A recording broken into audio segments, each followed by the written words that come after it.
आज कौन आज्ञा पुलिस मो कंट्रोल रे ना सरकार मो कंट्रोल रे आज्ञा मते ब्लैकमेलर आख्या देइथिबा मु अर्चना नाग सही अर्चना नाग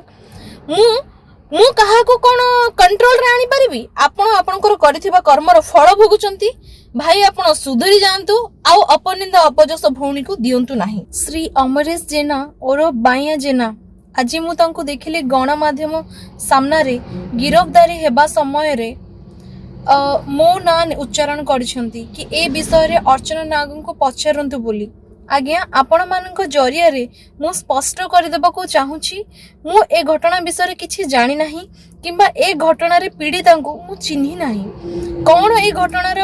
सत्य सत्य सी ही जानिथिबे एवं पीड़िता जानिथिबे किंतु एति की ए केस रु मु स्टडी कली से आज जणाई दैछंती समग्र ओडिसावासी को कि से किभଳି कुकर्म रे संपृक्त थिले। एवं आउ गोटे कथा इम्पोर्टेंट कथा हैला कि सी जो मो ना नहीं कि उच्चारण करछंती कि अर्चना नाग को पचरंतु बोली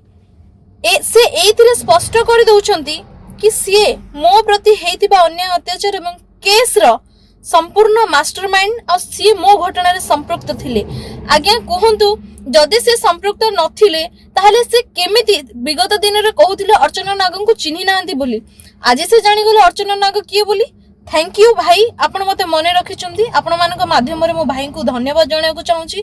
कि कम से कम अर्चना नाग को आपण मने रखिचंती बोली। सेकेंड कथा हैला आपण आज्ञा आपण की कुकर्म कले कौन कले आ पुलिस मो केस रे आपण कहिथिले कि पुलिस ईडी को मु जानिनी से माने कोन मो कंट्रोल रे बोली